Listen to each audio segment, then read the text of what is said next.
আমার সমস্যা হচ্ছে হিপ জয়েন্টে প্রথমে হয়েছিল, হওয়ার পরে ব্যথা, প্রচণ্ড ব্যথা করতো। হুম হুম ইদারিং মানে হাঁটা যেত না আরকি।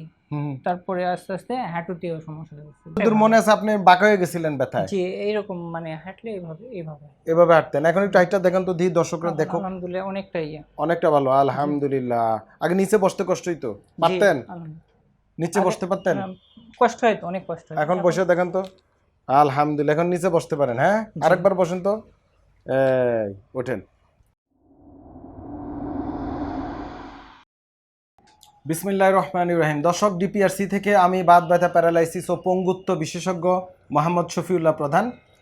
আমরা নিয়মিত বিভিন্ন মানুষ যে পঙ্গু হয়ে যায় ব্যথা বেদনায়, আর্থ্রাইটিসে, প্যারালাইসিসে, মারামারি করে, ভেঙ্গে চুরে পড়ে গিয়ে বিদেশে থেকে, এই রুগীগুলো আমরা রিহ্যাব করি, পুনর্বাসন করি, আবার চালানো দেই। রেল লাইন যেমন পড়ে গেলে রেলগাড়ি আবার লাইনে উঠিয়ে দেওয়া, আমার কাজ হচ্ছে লাইনে উঠিয়ে দেওয়া। এবং আমাদের যে প্রতিষ্ঠান ডিপিআরসি, পুরো team, full team management, doctors, nurse, technologist, technician, মানে একেবারে আয়া বুয়া, ওয়ার্ড বয়, ড্রাইভার হইতে সবার কাজ হচ্ছে রুগীকে রিহ্যাব করা, মানে লাইনে উঠিয়ে দেওয়া। তো আমাদের এই যে রনি হোসেন, মোহাম্মদ রনি হোসেন, বগুড়া জেলার রুগী, খুব ইম্পর্ট্যান্ট একটা জেলার নাম হচ্ছে বগুড়া, সেখানকার রুগী। উনি দীর্ঘদিন ধরে রেল লাইনচ্যুত হয়ে গেছে, মানে ওনার রেলগাড়ি লাইনচ্যুত। মানে কি, হাঁটতে পারতো না, হিপ জয়েন্টে ব্যথা, বসতে পারতো না, হেলে দুলে হাঁটতো, কষ্ট হইতো। তো এটা আগে ওনার সাথে সমস্যাটা শুনি, তারপরে আমি ওনার রোগ নিয়ে আলোচনা করব। জনাব মোহাম্মদ রনি হোসেন, বলেন তো আপনার কি সমস্যা ছিল, কি আগে, মানে কি নিয়ে আমাদের কাছে আসলেন? আমার নাম মোহাম্মদ রনি হোসেন। আমার সমস্যা হচ্ছে হিপ জয়েন্টে প্রথমে হয়েছিল, হওয়ার পরে ব্যথা, প্রচণ্ড ব্যথা করতো। হুম হুম ইদারিং মানে হাঁটা যেত না আরকি। হুম তারপরে আস্তে, আস্তে হাঁটুতেও সমস্যা হয়েছিল। হুম হুম হুম। হাঁটুতে একটু। তো মোটামুটি কতদিন এখন ধরে এটা? এটা আপনার ৬ মাস। 6 মাস? এর আগে মানে আপনি ভালো ছিলেন? জি, আচ্ছা আলহামদুলিল্লাহ ভালো ছিলাম। আচ্ছা, তারপরে 6 মাসে এই সমস্যা হওয়ার পর আপনি কি জাতীয় চিকিৎসা নিয়েছিলেন? আমাদের এখানে আসার আগের কথা আমি বলতেছি। আসার আগে আমি অনেক ডক্টর দেখাইছি, অনেক বিভিন্ন ডক্টর, ডাক্তার হ্যাঁ, দেখিয়েছেন? কি বিভিন্ন ওষুধ দেখেছি। দিয়েছে ডাক্তার সাহেবরা? হ্যাঁ, ওষুধ দিছে, ক্যালসিয়াম দিছিল, বিভিন্ন ধরনের ওষুধ ওষুধ দিয়েছে। দিছিল। আর কি বলছে ডাক্তাররা? বলছিল যে খালি এটা সমাধান হবে। তো তারপরে আমি কোনো ফলাফল পাই নাই। তখন তারপরে আমাদের এখানে আসলেন। হ্যাঁ, তারপরে আপনাদের এখানে আসছি। আজকে কতদিন আপনি? আমি আজকে না, আজকে 14 দিন আজকে। 14 দিনের মাথায়। এখন কি অবস্থা? এখন এখন আপনার, আলহামদুলিল্লাহ আমার অনেকটাই যতদূর ভালো। মনে আছে আপনি বাঁকা হয়ে গেছিলেন ব্যথায়, জি, এইরকম মানে হাঁটলে এভাবে। এভাবে হাঁটতেন। এখন একটু হাইটটা দেখেন তো, দি দর্শকরা এখন দেখো। আলহামদুলিল্লাহ অনেকটাই অনেকটা ভালো, জি, আলহামদুলিল্লাহ। আগে নিচে বসতে কষ্ট হইতো? জি, পারতেন? আলহামদুলিল্লাহ। নিচে আগে বসতে পারতেন? কষ্ট হইতো, অনেক কষ্ট হইতো। এখন এখন বসে দেখেন তো, আলহামদুলিল্লাহ। এখন নিচে বসতে পারেন। হ্যাঁ, জি, আরেকবার বসেন তো। এই ওঠেন। তো আপনার মোটামুটি আপনি এখন ভালোই তো? আপনি আপনি কি জি। করেন, আপনার কাজ কি? আমি দীর্ঘদিন বাইরে ছিলাম, মালয়েশিয়াতে ছিলাম। দেশে এখন সম্ভবত কি ২ করেন? বছর হচ্ছে। এখন দেশে এখন বর্তমানে দোকানে আরকি। নিজের একটা ব্যবসা করতেছেন, জি, ছোটখাটো ব্যবসা চলতেছে। ছোটখাটো আরকি ব্যবসা। আলহামদুলিল্লাহ। আর মালয়েশিয়া যাবেন না তো নাকি? না, যাওয়ার ইচ্ছা নেই। এখন এখন আর বর্তমানে নেই। সুস্থ হওয়ার পরে এখন দেখা যাবে তখন কি হয় চিন্তা আল্লাহ করবেন। তাআলা। আপনার জি। বগুড়াতে কোন, মানে কোন থানা, কোন কোন জায়গা, গ্রামের নাম কি? আমার বগুড়া আদমদীঘি থানা আছে, সান্তাহারে আমার বাসা। আচ্ছা। তো দর্শক, আসলে ওনার যে সমস্যাটা, এটা ডায়াগনোসিসটা ইম্পর্টেন্ট। আমি বারবার বলি, একজন বিশেষজ্ঞ চিকিৎসকের কাজ হচ্ছে টু ডায়াগনোসিস, মানে ডায়াগনোস ক্লিয়ার করতে হবে। আমরা আমাদের কাছে রুগী আসার পর আমরা যেটা ডায়াগনোসিস করলাম, রুগী আগে হিপ জয়েন্টের ব্যথার কথা বলতেছিল, অনেকে এভিয়ান বলতেছিল, হাঁটুতে আর্থ্রাইটিস বলতেছিল, বিভিন্ন সমস্যা। ইয়েস, আমরা যখন ওনাকে টেস্ট করলাম এবং ফিজিক্যাল এক্সামিনেশন অ্যান্ড ল্যাবরেটরি টেস্টের মাধ্যমে আমরা ওই ডিটেক্ট দিয়েছি ওনার অটো ইমিউন আর্থ্রাইটিস, মানে এক প্রকার বাত রোগে, আর্থ্রাইটিস রোগে উনি আক্রান্ত। এবং ইমিউন সিস্টেমের কারণে, যেটা autoimmune disorder, loss of autoimmune disorder আসছে। তো সেক্ষেত্রে জোড়ার ক্ষেত্রে, জয়েন্টের ক্ষেত্রে যে সমস্যাটা আর্থ্রাইটিস, যেটা ওনার হয়েছে, যার কারণে ওনার হিপ জয়েন্টে ক্ষয় হয়ে গিয়েছিল, হাঁটুতে ক্ষয় হয়ে গিয়েছিল।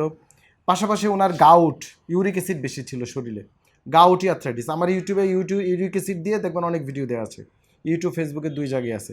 তো এই যে ডায়াগনোসিসটা, এটা কিন্তু আমরা এই যে অ্যাসেসমেন্ট ফিল আপ ফর্ম আছে, আমরা করে দিয়েছি। তো আলহামদুলিল্লাহ উনি এখন ভালো, আশা করি আর খারাপ হবে না। এই রুগীদেরকে আমরা ব্যায়াম দিয়ে দিব, ব্যায়াম অলরেডি উনি জানে, ব্যায়াম করবে। বাড়িতে গিয়ে যদি সম্ভব হয় সাইক্লিং করবে, না হলে জিমে গিয়ে সাইক্লিং করবে, অথবা আমার ইউটিউব ফেসবুকে ব্যায়ামগুলো শিখে শিখে উনি, আমরা তো যেহেতু উনি এখানে আছে ওনাকে শিখিয়ে দিছি, অন্য রুগীরা ব্যায়াম করবেন।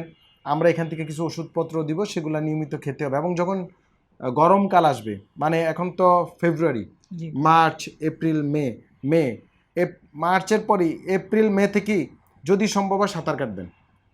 জি, সাঁতার কাটা সম্ভব হলে অল্প, প্রতিদিন 10 মিনিট 5 মিনিট সাঁতার কাটবে। যারা সাঁতার পারে না তারা কলা গাছ বা বয়া দিয়ে বা যে কোনো কিছু ধরে বা লাঠি গেড়ে হালকা সাঁতরাইবে, হ্যাঁ, এটা করবে। আর এই রুগীদের নিষেধাজ্ঞা হচ্ছে ভারী বোঝা নেওয়া যাবে না, মাথায় নেওয়া যাবে না, হাতে নেওয়া যাবে না, লাভ ঝাপ দেওয়া যাবে না। লাভ ঝাপ খেলা কী কী লাভ ঝাপ খেলা? নাম্বার 1 দাঁড়িয়ে বান্ধা, র্যাকেট খেলা, ক্রিকেট খেলা, দৌড় দেওয়া, লাভ দেওয়া, ছাদের থেকে পড়া, মানে উপর থেকে লাভ দেওয়া, ভারী কাজ করা নিষেধ। করতে পারবে কি?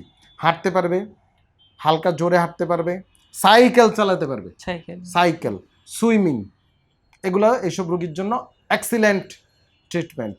তো বুঝতে হবে, হ্যাঁ, সবাই সব কিছু পারার দরকার নেই, সবাই সব কিছু জানার দরকার নেই, অতিরিক্ত জানতে গেলে ঝামেলা হয়ে যাবে। আর এই রুগীগুলো যারা এই হিপ জয়েন্টের সমস্যা আছেন সবার ক্লিয়ার মেসেজ, উল্টাপাল্টা ওষুধ খাবেন না। আপনারা অনেকে ওজন বাড়ানো ওষুধ খেয়ে আমাদের হ্যাঁ, কাছে হ্যাঁ। আসে, করে না অনেকে? আপনি জি। তো দেখছেন আমাদের জি, এখানে হ্যাঁ, দেখছি বড়া না হ্যাঁ, রুগী, অনেকে আছে। এই আমাদের ডিপিআরসি এই রুগীগুলো ভরে গেছে, মানে প্যারালাইসিস, এই সকল স্ট্রোক, এই ব্যথা বেদনা, কেবল উল্টাপাল্টা ওষুধ খাইছে বিভিন্ন, মানে ভুয়া কোম্পানি কে কি বানা আমি জানি না, সেগুলো খেয়ে। আরেকটা হয়েছে অনেকে সিগারেট খায়, বিড়ি সিগারেট। এই বিড়ি সিগারেট অনেকে আছে আমগো মা বোনরা সিনিয়র যারা আছেন এরা খুব ভালো মানুষ, যে আমরা বিড়ি টিড়ি খাই না, খুব ভালো মাশাল্লাহ।